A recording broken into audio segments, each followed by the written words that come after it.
Hey everybody, welcome back to Mike and Eli Take on your daily, weekly, every few days show where we come out of nowhere and talk about things Out of nowhere? Yeah, on the internet. Oh. Yeah. Out of the internet. Yep. And today, you know what we're taking on? What? We're taking on our very first topic request. Oh, alright. Topics away.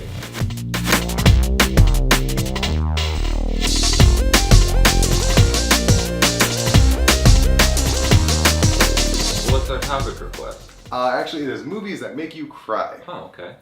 And the person that asked for his name on YouTube was Emmett Berktold. That's not his real name. His name is Christian. A friend of mine. I just thought we'd give his screen name. Oh, well, we'll do that. Well, I'm not going to give his last name. Well, I'll just call him out. wait, what's his last name? I don't know. I'm not going to tell you.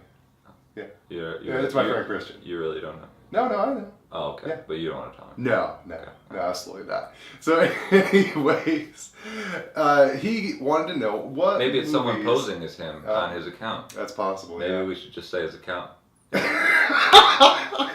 So Emmett Berktold, you'll see the Berktold? No, that's the account name. Oh. Yeah. So, anyways, he wanted to know what movies make us cry. Now, you know what? I'll just go out and say I researched this, and You researched the movies that make you cry? I did, and I wanted to research like really, really sad movies, and in turn, I watched the movie that I bawled like a little baby watching. Okay. Tell me about this movie. It's actually a documentary because old mans we like documentaries. Called Dear Zachary. I think it's the story of your father. Holy crap! Have you seen that? I was a blubbering mess watching that entire movie. Seriously, have you seen it? Yes. Yeah. Was his father murdered by his? Well, I don't want to give this away. Do I have the right movie? Yeah, a lady who ended up living in Iowa was from Canada. You have that one? Wait, who? What? A lady that lived in Iowa, but who ended up moving, who was actually from Canada. The right one? Okay, well, here's the thing. This sounds so eerily familiar. So you bawled at this movie? Like crazy bad. Did you watch it on Netflix? Oh, actually, it's on both Netflix and Hulu. I watched it on Hulu. Yeah. I turned that movie off. Why'd you turn it off? I didn't like it. You didn't like it? How far did you get? You didn't even get very far. I got about halfway through. Okay, I found the narrator, the guy who's shooting the movie, who is just like, he's a friend of the guy, right? Yeah. I just found him to be so egotistical and just so full of himself, and he tried to sap it up more than he needed to. You are a terrible person. No, I really thought that he did. Like, obviously, he's not doing this for his son. He's doing it for his. He's not. You know what? What? You need. Oh. Well. No, the great thing is, I'm begging each and every one of you, go out and watch that Dear Zachary movie. I promise you, it's amazing.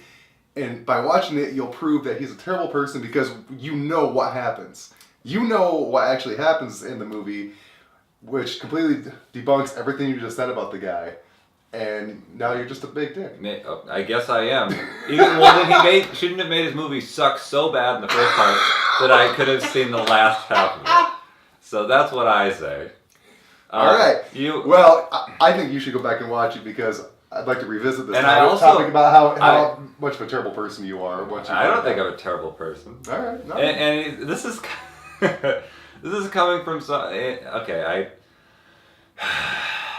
movies that make you cry. This was not a normal thing. Okay, and it was a time in my life when I knew something was very, very wrong with me.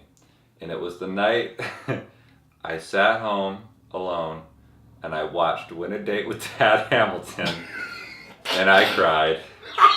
And like in the middle of this, I'm like, oh my God. I think I was just crying because I was so sorry for myself. Like, why are you crying at this movie? I mean, like, well, Topher Grace he's a good looking guy. And the poor guy, he loved what's-her-face so much. And, Josh Duhamel was just, I don't remember anything about the movie, to be honest, but except for it made you cry. I knew there was something seriously wrong with me, and Yes, that's the most embarrassing movie I've ever cried at. I can't. Really? I'm gonna go Really? back to that Dear Zachary movie because I want to say I've seen quite a bit of. Was he?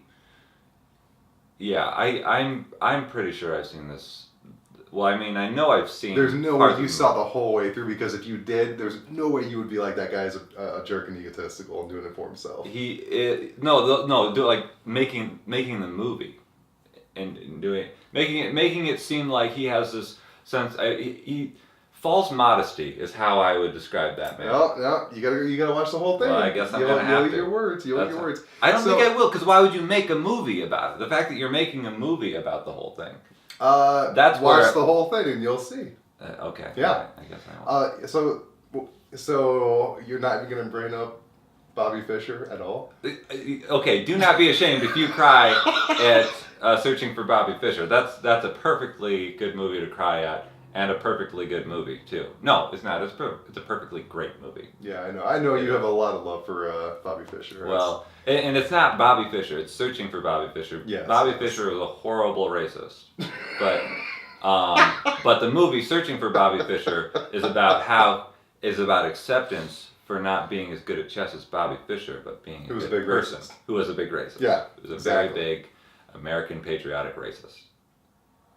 All right, guys, thanks for taking on with us, and please comment and like and subscribe. And Eli, give us more topics to talk about. Yeah.